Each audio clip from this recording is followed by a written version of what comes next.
Welcome to Career in Ruins, where this week we're 15 minutes late because Derek was playing computer games. He was a postman chasing off zombies. That's how much he cares about you people. That's how much he cares.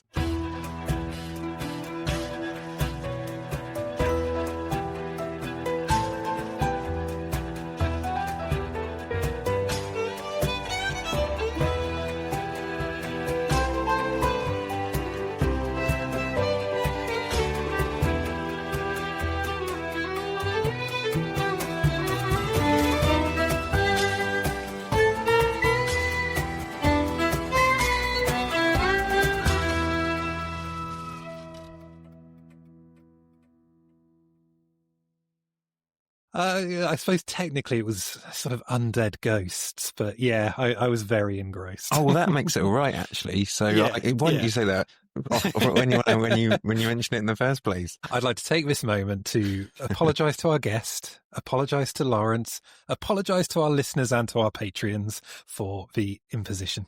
And also apologise to your wife for me phoning her and asking you to get off your computer game and come and do a podcast. She was very, very angry. Good.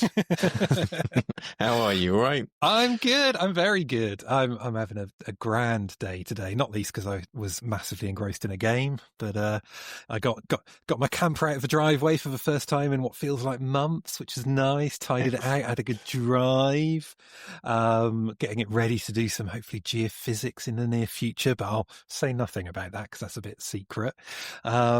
We've got some exciting time teamy stuff coming up. We have, but also we've been doing exciting Career in Ruins bits. We've been out in the field again. Oh, I'll get back to that. I was building up to that. We don't care about that. This is Career in Ruins. Oh, but we went to an opening. We had a nice day out. We saw some boats. Yeah. And I've got to say, if anyone is anywhere near Poole Museum, they should go. Not because necessarily of the Maritime Gallery, which is pretty good. It's a great But draw. currently on the third or fourth floor, they've got a bunch of big screens, giant projector screens all around the room. And they're sort of playing these almost 90s Windows-esque graphics. And I thought, this is a bit weird. What's going on up here? This is supposed to be a museum. I came here to see some boats, gosh darn it. And I wandered in and suddenly there was a blobby version of me in there on the screen. And I was interacting with all of these shapes and things. It was very strange and very weird and highly recommended when you need a break from the boats downstairs. Don't say it, don't say it, don't say it, don't say it, don't say it, don't say it. I know I'm blobby always version blobby. of you, you say. I left the door wide open on that one, didn't I? We've got that coming up, and I was looking through Greece today. So we've got a Greece video coming to Greece is the word. Which features lots of Lawrence being very, very good and very pro, which is ace. And you. Oh, yeah, true. And lots of cool colleagues from around the world doing really good archaeology. So winter's going to be very Lawrence and Derek heavy in the time team, which is what I wanted to celebrate, really. Oh, that's cool. But also, it's Lawrence and Derek heavy in the world of Career in Ruins because you are currently editing a program and I am currently editing a program. It's an edit-off. I know. It's a big time for Career in Ruins because obviously we've got the podcast and we've got an exciting guest coming up today. And this is our bread and butter, it's fair to say. And getting these out every week-ish, week adjacent, is really important to us. But we've taken a leap. We've got two, do we call them documentaries, vlogs? What do we call them? Let's call them mini episodes. Mini episodes. People will have mini episodes afterwards. Yeah, so we've got some proper video content coming, and we're both learning to edit in parallel in the spirit of Career in Ruins. It's sort of competitive editing at the moment. I got off to an early start, but it's fair to say Lawrence is in top gear at the moment. Yeah, but you've got 4 times as much footage, so that is true. So it's an interesting race. We will almost certainly finish about the same time as we encourage each other along the way. But that's probably coming in the new year. What do you think, Laz? We haven't even discussed this. Yeah, even more to the point, today I booked a Roman to go back to one of our sites, and that's going to happen in December. So yeah, that it won't be out before Christmas. So I see. So you're not satisfied with the volume of content you've got to edit. So you've strong-armed a couple of Romans in to go and make some more footage. Do. Yeah, I phoned the Roman up. They said yes. I'm looking forward to that. Now, I need to go back to my lateness a little bit because I was thinking an awful lot this evening about archaeology in video games. Mm-hmm. And I know it sounds a little bit archaeology adjacent, post-apocalyptic, all of that.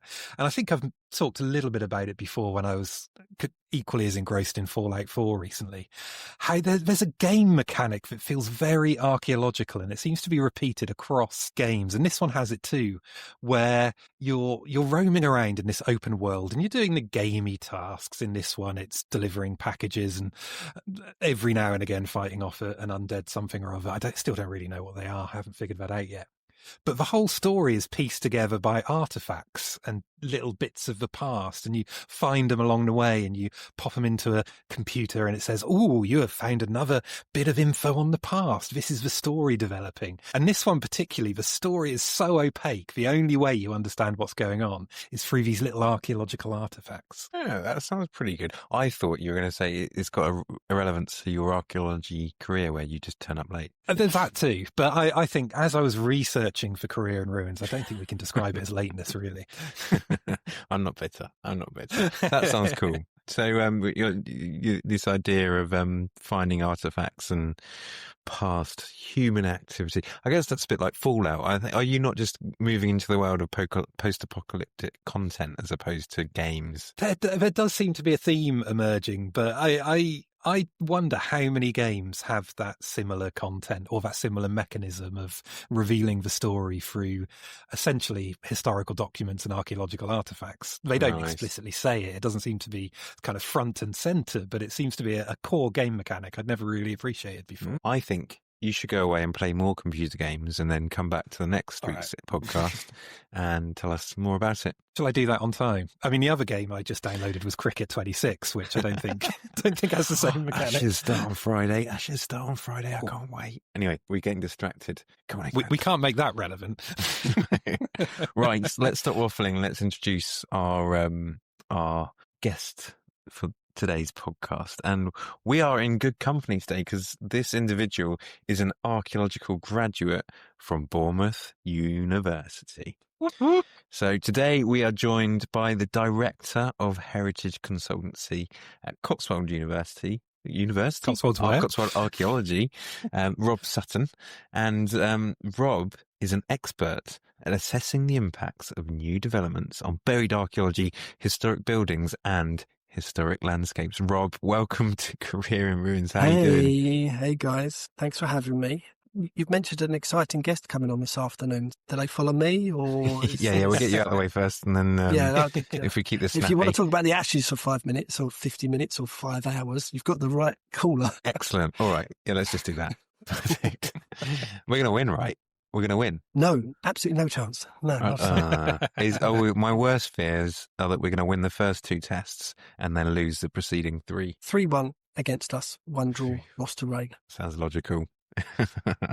On that depressing note, Rob, welcome to Career in Ruins. Thank you so much for giving up your time this evening and for bringing a really exciting angle to the podcast that we've not necessarily had today. It's around commercial archaeology, around heritage consultancies. We're not looking at people digging in fields and we are looking at people digging in fields, but we're also looking at the bigger picture. We're looking at how we facilitate and deliver big commercial projects, industrial projects in some instances, whilst getting it across so many different lines and thinking about so many different variables that the historic environment and archaeology influence. So whilst I've probably not done your job anywhere near a good enough service there, Rob, please tell us about your career in ruins and how you got to where you are today. Well, if you don't mind me turning the narrative upside down a little bit, I'll tell you what I've done this week at work already, 1 day in, to give you a flavour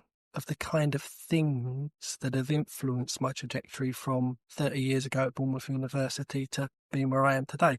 Because as you kindly said at the beginning, I do introduce myself, which sounds horrendously pretentious, as an expert, but I act as an expert witness during public inquiries on planning matters, specifically giving advice and expert opinion advice, both orally and written, on a variety of matters to do with heritage. As you said, buried archaeological remains sometimes. the setting and experience of heritage assets, and the way in which new developments and change can influence our historic environment and historic landscapes. Yeah, from that perspective, I've had 25 years. Yeah, just checking the date. Yeah, 25 years as a professional archaeologist, and a large part of the latter part of that point of my career, I've been putting myself forward as an expert witness. But let's go, right back to my first forays in archaeology and history. And as my mum still says today, it was obvious that I was going to be an archaeologist or an actor, because it's about storytelling. And at the end of the day, I've been telling stories to whoever would listen to me since I was 3 years old. I would stop a stranger in the street and tell them something that had been interesting that had happened to me. So there was no stopping. There was, like I said, an inevitability about this.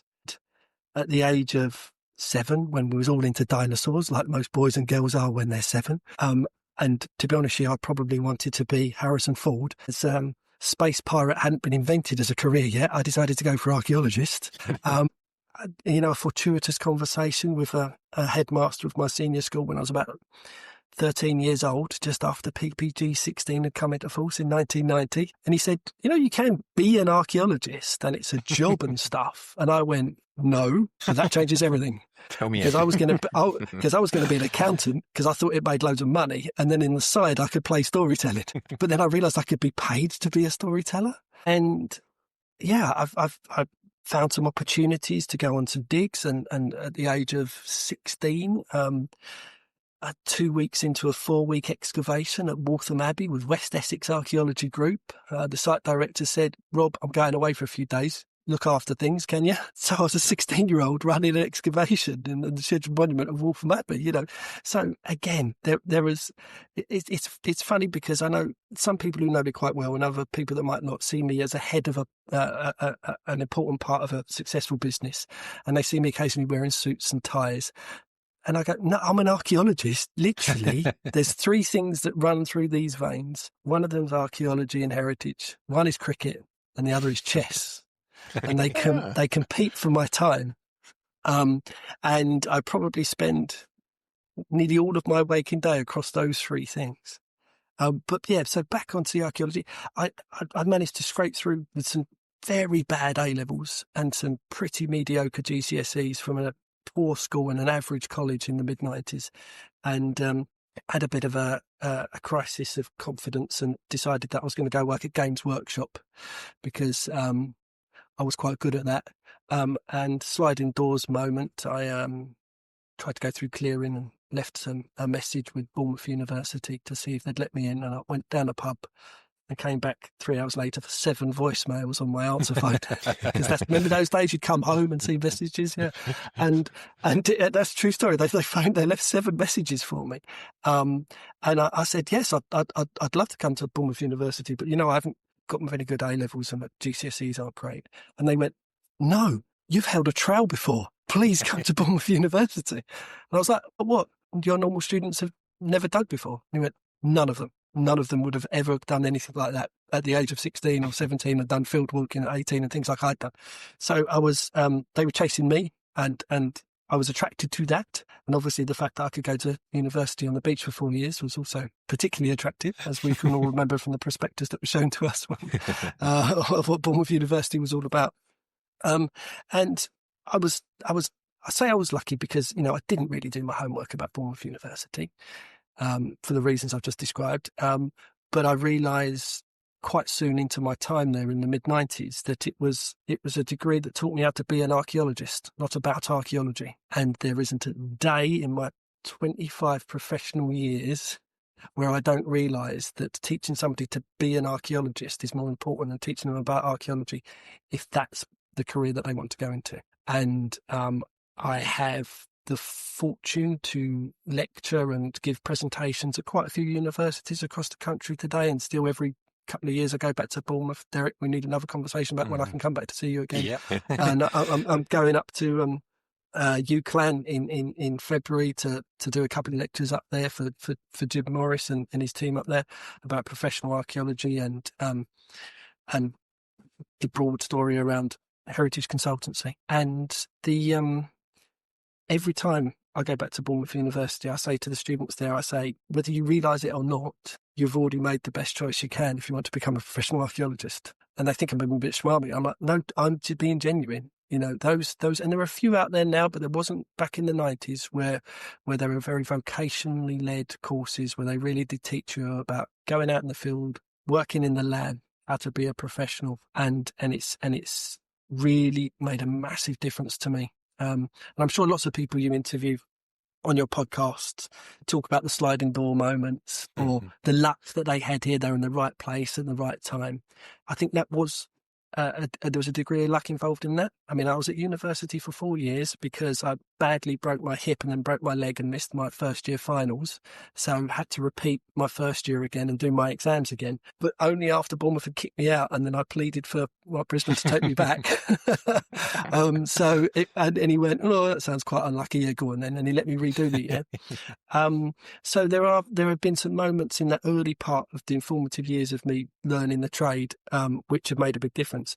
And then I fell out of university in the year 2000 with a reasonably good degree, a very practical degree, moving into a market where there was a massive requirement for field archaeologists, specifically in London. There was a big property boom going on at the moment. They couldn't bring enough archaeologists into the Museum of London and other contractors that were operating in the southeast at the time. So it's the big property boom and need for lots of professional field archaeologists.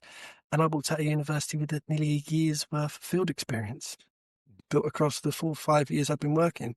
So I walked straight into a contract which I thought would be that classic circuit digging, going around the country, digging for all different units. And they gave me a 6-month contract when I walked in the door. And after 1 month, they extended it to 12 months. And I worked indoors, digging a Roman house site in the city of London. Yeah, because it was in the basement of a large multi-story building, and then we moved into the car park at that multi-story building, and they built a roof over the top for us to keep us working efficiently. Wow. And I worked for nearly 12 months on the most fabulous piece of Roman archaeology that had probably been discovered since the war in London. An incredible mosaic floored townhouse that had burnt down in the Hadrianic fire, where we had painted wall plaster of dancing ladies still in situ, standing upright on top of mosaic floors. And I excavated a pantry in this house that had burnt down so slowly that the wooden shelves had burnt slowly enough that the pots just stacked rather than breaking. Oh.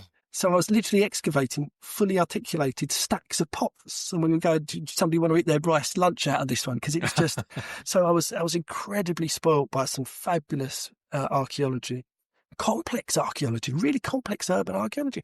I remember digging a floor layer that was vertical, a Roman floor layer that had collapsed and sumped over earlier Roman pits. So I was literally digging horizontal deposits going directly down. And that really kind of set me up to understand complex archaeological remains and the skills required to tease stories out of them. And I've been dining out on that for, like I said, for nearly 20 years. And that set me up for a career in field archaeology, which died almost instantly because at the end of that year on site, I badly bust my back, broke a rib from digging, found myself working in the office at Mola for about 3 months, writing up little orphaned reports and doing some complex Harris matrices on one of those big, massive computers that probably gave me cancer. And those big, massive ones in the old days. And it was a wonderful opportunity to learn that other side of commercial archaeology, which is a field archaeologist. You often don't get the chance except when it's luck or a bit of good timing. And in this case, I'd badly hurt my back. And an opportunity came along for a secondment to an engineering consultancy called Atkins. And the Museum of London had been doing a running 6-month secondment with them from the late 90s. And I put myself forward and was interviewed with 3 or 4 other far more experienced archaeologists than me. Derek, you know me, and Lawrence, you know me a bit better. Armed my way through that. Can't see that happening. I just, Janet Miller, who was the director at the Heritage team at Atkins at the time, asked all the usual questions you ask of a an archaeologist in the field, and then said, yeah, but what you're really interested in? I said, I'm really interested in research agendas and how they don't actually set up priorities, but they just say everything's important. And she just looked at me and went, you start on Monday. And I was like, oh, I didn't know that was going to be a thing, but that was just the thing I was reading on the train on the way up. I managed to get myself onto this 6-month consultancy secondment with Atkins. And after the 6 months, which I think might have been extended to like 9 months or something like that for a variety of different reasons, I went back to Mola and I said, I've gained all these skills in writing desk-based assessments and assessing impacts and communicating with clients about the way in which we can manage archaeology into their programs of works and risk and things like that. I said, what are you going to be doing? And they said, we've got a 6-month watching brief, Fairford Airfield. How's that for you? I was like, well, that's really funny. I mean, genuinely, what should I do? And they went, no, that's all we got. So I quit that afternoon, literally just handed my notice in that afternoon, picked up the phone to Janet and I said, I know you've got this no poaching rule about the secondment at Atkins not taking the talent from the Museum of London, but what if I've quit? And she went, oh, I think that'd be all right. So I went back to Atkins a few days later and found myself working on a wide variety of projects that a big engineering consultancy like Atkins can offer somebody. There was only 4 of us in the team at the time, and over the near decade that I worked with Janet at Atkins, we managed to build that team to, I think at one point we had about 30 consultants working across about 10, 11, 12 different offices in the UK. We first worked out of the Ep7 office, and then I moved to the London office and built a team in London. Then I moved to the Birmingham office and I built a small team around that in Birmingham. And then we had the confidence to expand out across into other offices, working a lot of the work we did was for the Highways Agency, but National Highways now, helping those big construction companies understand the archaeology, develop programs of archaeological works and deal with that complex archaeology in advance of construction. But then we also had this other side part of our business, the 20, 30 of us, 50% of us working on those kind of development projects, slightly more traditional construction projects, but the other half doing conservation planning. And I had the opportunity to work on an excellent range of projects, mostly in the UK, but also overseas. Back in 2004, I managed to work on the World Heritage Site Management Plan for Bahala Fort in Oman, which really opened my eyes to understanding the way in which heritage is perceived differently by different communities, how different state actors and conservation professionals think differently about the philosophies involved in what makes things of heritage interest and how to manage those. I threw away, again, my Western European arrogance about there's a correct way of doing conservation, there's a correct way of understanding heritage. You throw yourself into the edge of the desert and ask people what's important to them about their heritage. You get some very different answers than the ones you do if you're in Portsmouth High Street asking people about their heritage. And I'm not saying one's different or better, one's better than the other. They're just very different from the very roots. And that experience of doing conservation planning work and helping us to understand what made places special and how to safeguard that and present that differently, I started realising that actually development control archaeology and advice to developers on managing their heritage issues and those who look after and own historic properties and historic places, at the end of the day, it's the same thing. What have you got? What's important about it? How can we manage that through the processes that you're taking it on? If it's somebody building something new, if it's somebody trying to show it off, if it's somebody telling a story about it, fundamentally they come from that same page. A really sound understanding of what's important and then trying to find a better way of communicating that to a wider audience as possible. And it might be about digging something up, or it might be about conserving something for another 1,000 years. But at the end of the day, that learning I got when I was at Atkins for nearly 10 years around those core things really set me up for what was about 15 years ago, when I decided that I had a fear that I might be losing my way as an archaeologist a little bit at this big engineering consultancy Atkins, because I had certain skills that were being utilised outside heritage and archaeology. And although that was fun, like I worked on a major bid team with 5 other individuals bidding on a £2 billion project to when Buckingham County Council were going to outsource all of their built environment services. Archaeology and heritage had nothing to do with it, but I was deemed to be quite good at charming potential clients to win work. So I formed part of that team. And, for about a month, I had nothing to do with heritage, nothing to do with archaeology at all when I was working on those kind of things. I've done EIA coordination for those of your audience that don't know about that. They're those big environmental statements that go with large planning applications that might have an archaeology and a heritage chapter, but there's an ecology chapter and a landscape chapter and a geology and geotechnical and noise chapter. And because I've been involved in the game for a long time, I found myself coordinating and organising those and helping them come together. And liaising with all of the variety of teams to get the best outcomes. But again, I was finding myself getting drawn away from archaeology and heritage a little bit. And I just, at the age of however old I was, 15 years ago, just took a little step back and thought, actually, there's an opportunity here for me to maybe get back to the archaeology a little bit. And I went to see Neil Holbrook at Cotswold Archaeology, and he offered me a job, and I've been there ever since. I've had a variety of jobs at Cotswold Archaeology as well, by the way. It's a really weird one. I've basically had about 10 different jobs in my life, but only 3 different companies. It's because I have loyalty, but I'm also really lazy. So I'm like, I really want to do something different, but I can't really be bothered to move from the seat I'm sat in. So it's okay if I just completely reinvent my job.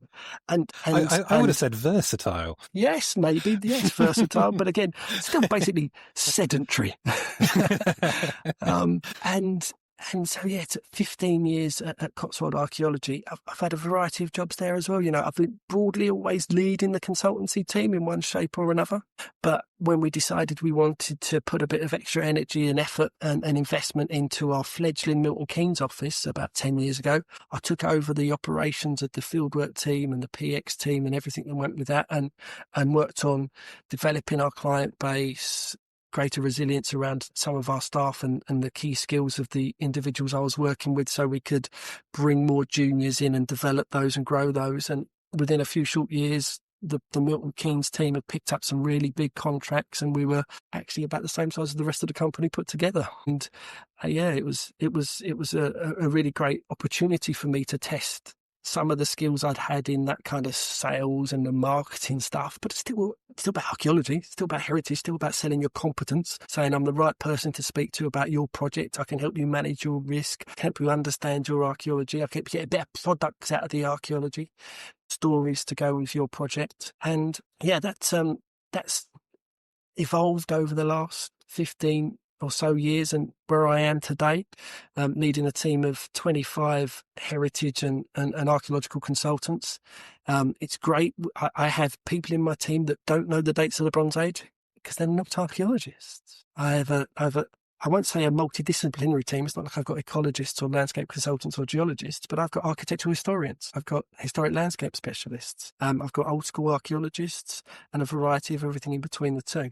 And it's a real privilege to lead some highly talented and ambitious individuals. And, at the moment, a lot of my time is spent on seeing them grow and working and developing their skills as experts. But I do still look after a portfolio of maybe 20, 30 live projects of my own, which comes back to where I started my little introduction about being an expert. So this week, I have been advising a client on a large evaluation in the Birmingham city centre on a £2 billion redevelopment scheme, and we're the first spade in the ground, so we're going to be on the news in the next few days when the press comes out on that. I say the next few days, I don't know when this podcast is coming out. Where are we? We're in mid-November. Yes. The press comes out in a couple of days, so that lines up perfectly. And I've been working on that project for nearly 15 years now, and it's the new market that's going to be built as part of a large new redevelopment in the city centre just south of the Bullring, if anybody knows Birmingham.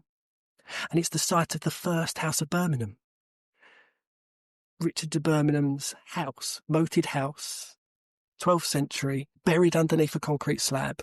We've redesigned the scheme so that the new park, the new open space, maps the site of the old moat. Right now, we're doing a little excavation just beyond the moat, just to make sure that the new market that we're going to build there doesn't disturb the important buried archaeological remains. And hopefully I'm going to be across the press talking about 1,000 years of continuous market trading in the same square foot of Birmingham. I mean, sometimes when we talk about heritage, we talk about broken bits of pot, and we talk about designed landscapes, and we talk about old castles and that's heritage. That's that makes what little hair I've got on the back of my head still stand up when I talk about that kind of, there's a chap selling fruit and veg on Birmingham Market today, selling apples. And I look at him and go, somebody's been doing that for 1,000 years on exactly that spot. And I'm going to be talking about that and telling that story over the next few weeks.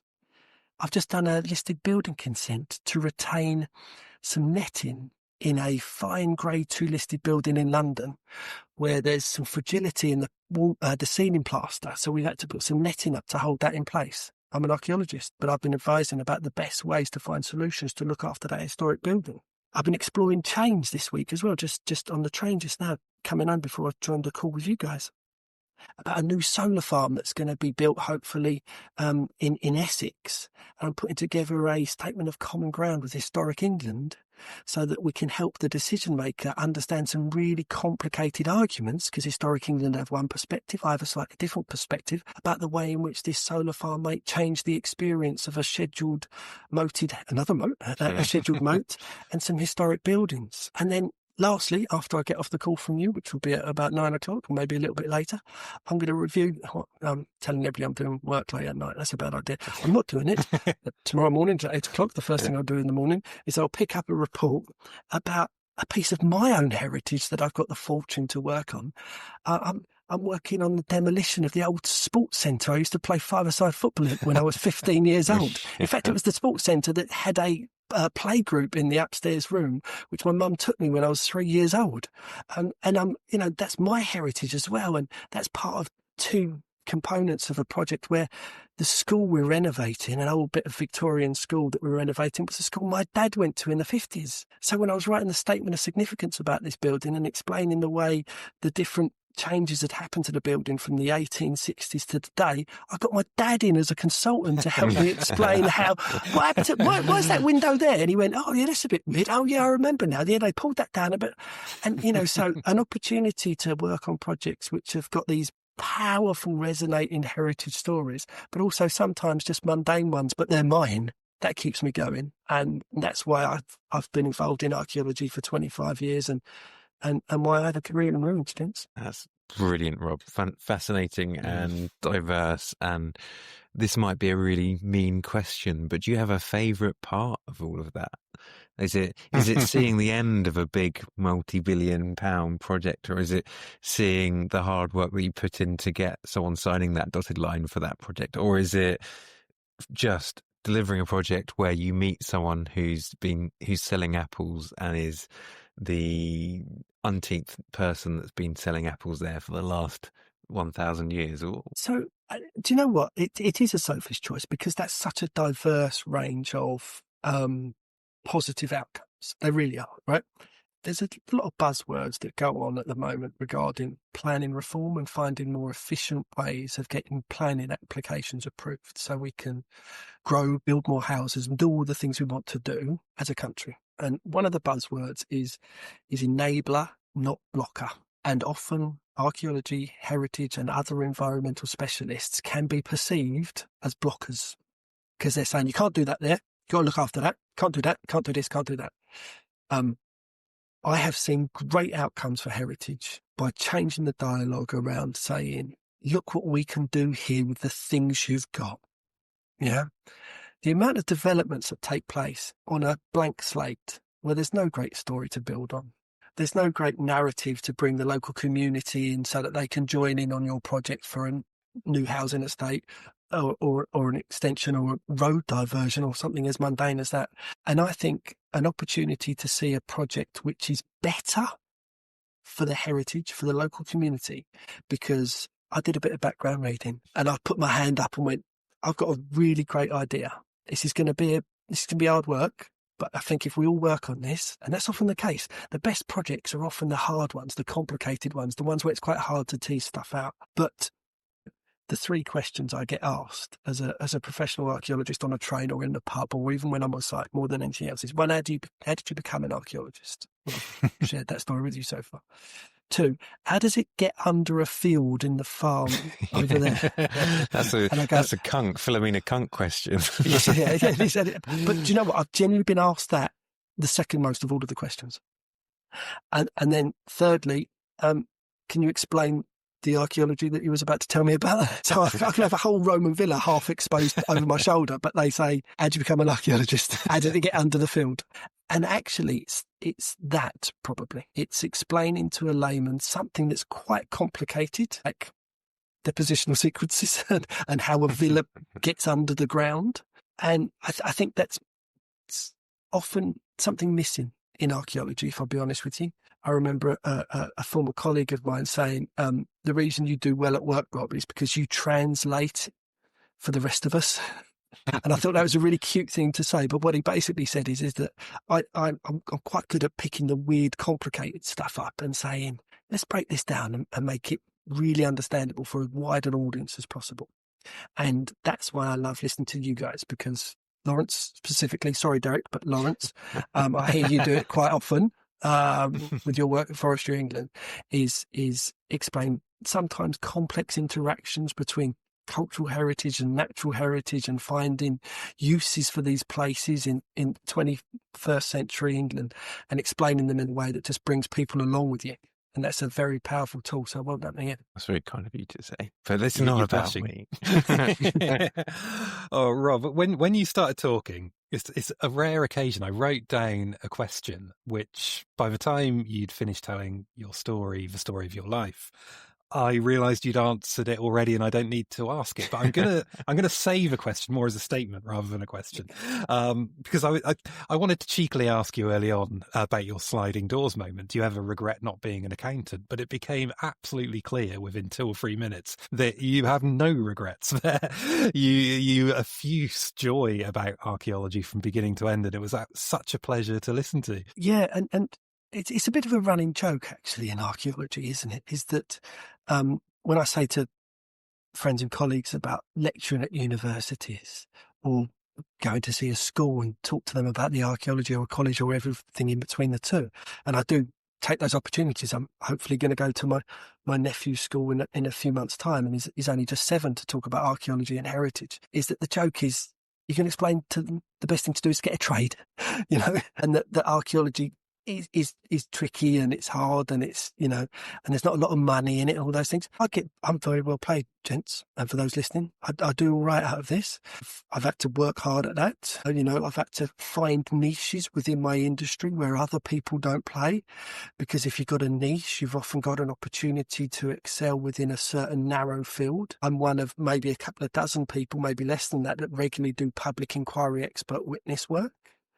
And now I don't get paid this, but I'm sure a lot of your listeners would be interested to hear about it. I'm happy to say on this podcast, I charge my clients for some of the work I do about £1,500 a day. That's a lot of money, but what I'm offering them is clearly worth that because of the projects that I work on. Again, I'll just repeat myself, I do not get paid £1,500 a day. For those of us that have an understanding of the way which business works, I get a tiny, tiny fraction of that. But it is a reminder, actually, that the kind of money that does exist within certain parts of our industry, and more importantly, if you can find the right niche and you can find an expertise at something, in whatever industry you're in, or we happen to be in archaeology and heritage, you can actually do quite well for yourself. And by quite well for yourself, I mean have a car that is pretty beat up, like my BMW is, and I do not quite own most of my house. So in those relative terms, I think it is an industry whereby which there is great opportunities for a variety of different individuals with a variety of different skill sets. And if you're a passionate storyteller like I know you two are, and I am too, better way to say, remember in the old days? And then just speak for 15 minutes. That's really there's some really refreshing points in there, Rob, actually, and particularly about, I think it's easy for archaeologists to dwell on the lack of money, but actually, yeah, there's lots of layers to it and dynamics. And just a quick aside on the storytelling and acting, your idea of either want to be an actor or a storyteller when you're growing up. We had a Time Team episode go out last weekend about Cern Abbey, and my sister and my nieces and brother-in-law all live out in Seattle at the moment. They text me at 2:00 in the morning and woke me up. I didn't have my phone on Do Not Disturb, so I woke up and had a look. They were watching YouTube, watching Cern Abbey on live as it was going out, or just after. And my sister's like, Eve, one of my nieces, Eve's come out with a great statement. She wants to be an archaeologist, but she doesn't think she can make it because she's not as good an actor as Uncle Lawrence. Wow. Yeah. Wow. I think that's all right. I think I'll take it based on Rob's descriptions. Yeah. Yeah. But I mean, joking aside, the reason I'm not an actor is that I can't actually memorize scripts. Nor can we. I really can't. I mean, you guys do TV and radio and things all the time. And, I've just spoke without too much repetition, hesitation, I hope, for the last 20 minutes with no notes, no script. I'm waving a pen around in my hand for those that can see this on the podcast. And obviously, that doesn't work so well when you're on the stage. Not so much. I could do a pretty tight 5 minutes of stand-up, but any much more than that, it'd never be right for me. But yeah, there are those sliding door moments, and actually just reflecting on the way in which our community is two grades of separation from everything. I've listened to 5 or 6 of your episodes recently. Okay, I've been selective and picking out ones of particular interest to me and people I might know, but everybody spoke about projects that I've worked on. So Mike Parker Pearson spoke about Clad Hallen. I dug at Clad Hallen.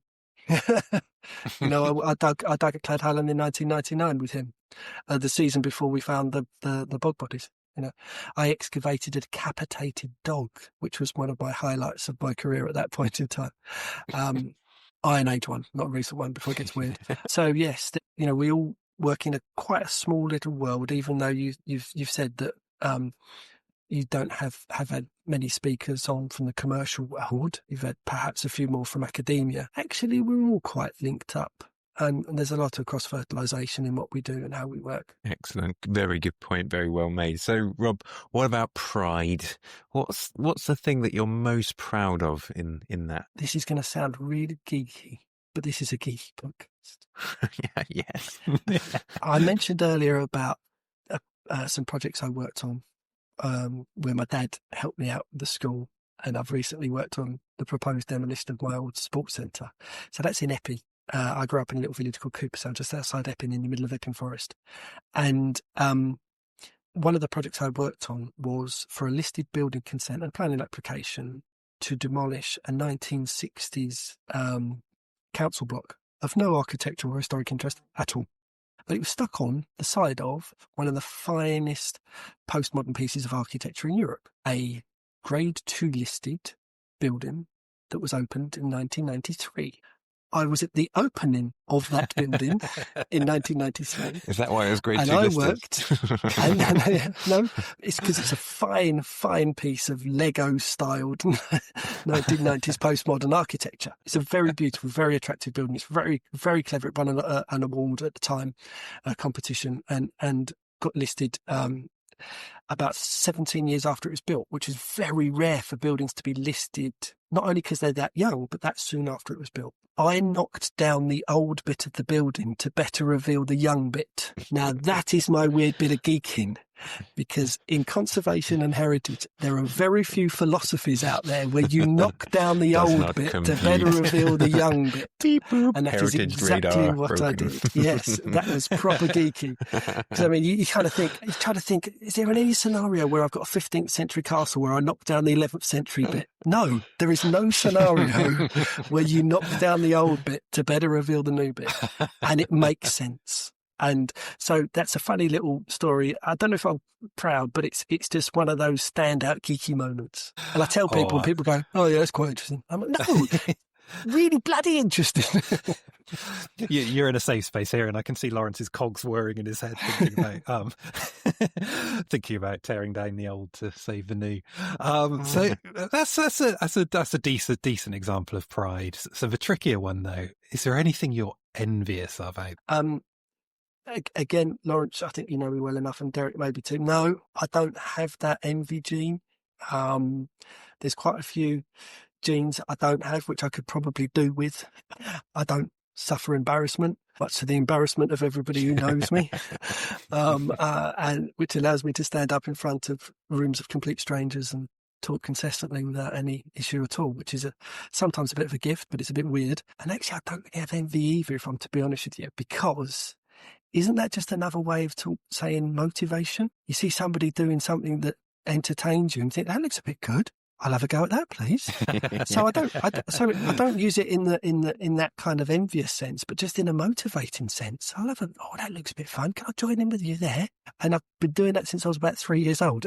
So yeah, you could dress it up as me reacting and responding in an envious way, or just me being enthusiastic and motivated. Is there anything that's really motivated you? Apart from wanting to be Han Solo, but then see earlier comment about Space Pirate not existing yet. I think, yes, and at its heart, and it comes back to the golden thread that keeps running through this. When I hear people do not very good jobs about communicating interest in archaeology, it motivates me to get out. And, the whole put up or shut up thing. And I do hear very interesting stories about really interesting finds and really interesting heritage. Get occasionally, I know you said regularly. Is that rude? Okay, yeah, I do. I hear it regularly poorly communicated. And I think, do you know what? It's not that hard. It's not that hard. I read an article a couple of months ago about a nice, interesting Iron Age settlement site that had been discovered in Northamptonshire. And it was in a technical journal. It was probably about 16, 17 pages long. And the word house was used 0 times to describe the settlement of 7 houses. Penannula, Ringditch. All of these words were used to describe 7 houses that were inhabited in the Iron Age period. That's and such a stuff relic like that of... that motivates. But that was not an old article. Like no, but that was less than 10 years old. That article. Yeah, but there's a kind of nervousness about just using simple, not creative, just simple English terms to articulate and tell what would have been a really good little story, actually, about this interesting settlement in a part of West Northants.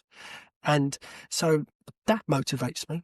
I'll be honest with you, gents. That motivates me to keep talking about archaeology, keep trying to find different ways of communicating and storytelling archaeology. I'm not so arrogant to think that I've mastered the art. I have not. I have most definitely not.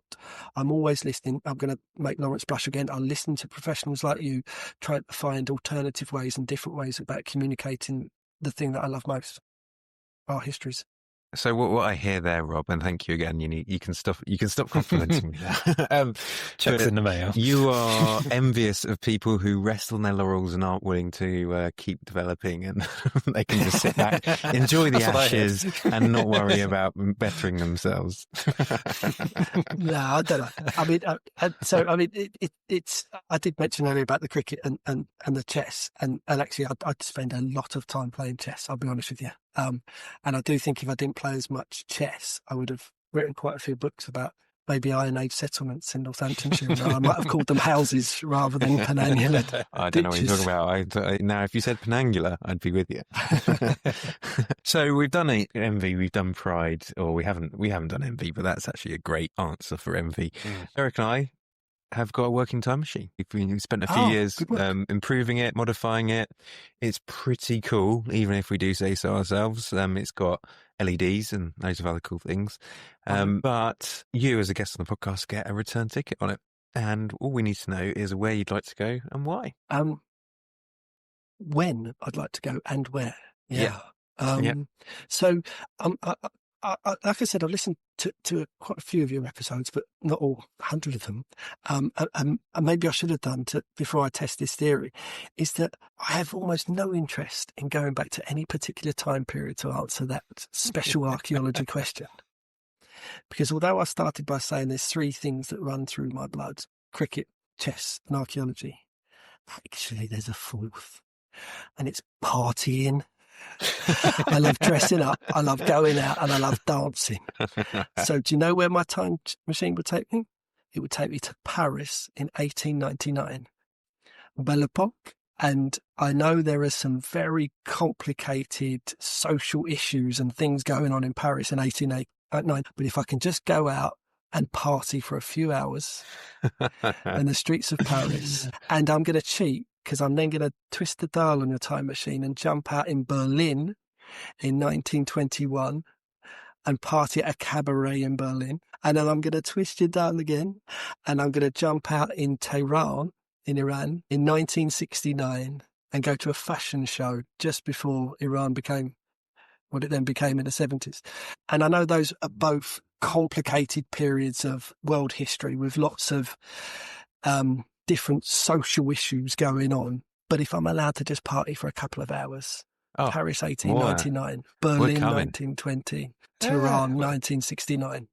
Great. I think more than most time machine requests, this is one I think we might just jump on board with. Oh, yeah. I was worried for a moment you're going to be one of those people like, I'm going to go into the future. Yeah, all right, we've heard that one before. Oh, no. Don't be that obvious. So two things. I like new things. So let the future come to me, not the other way around. Yeah. 2, I'm not going back before penicillin. I'm not an idiot. You know, even if I'm only on the time machine for a little while, I could cut my foot and it could fall off, right? So I'm post penicillin, please. Thank you very much. Oh, Rob, that is a fantastic use of a time machine. And yeah, I fully applaud it. Thank you so much for chatting to us today. The time has flown by, even with me being marginally late, which I still feel ashamed of deep down. I'm very grateful that you stuck around, and Lawrence, you stuck around too, so we could do the podcast. I could listen to you talk on and on and on, and I've still got a list of questions which I'm going to skip over because we're running close to the hour now, and you've got a report to read early in the morning. But genuinely lovely to hear your story. Lovely to hear that Bournemouth's aggressive recruitment strategy was the same in the 90s as it is today. Great to meet another member of the slightly questionable A-levels club. I don't know if you're in that club, Lawrence, or did you do well? C's and B's. That's better than me. I was E's and F's. ACE, which obviously spells ace, but they weren't. But the moral of the story is come to Bournemouth. It's a welcoming place. Yeah, look where it got us. Yes. Other podcasts are available. Sat at home chatting to each other about the cricket. Well, thank you so much, Rob, and thank you everybody for listening. Thank you for our patrons for keeping our hosting alive and for making this possible. And we will catch you next week for an already lined up podcast with David Nash, geologist, Derek. I look forward to it.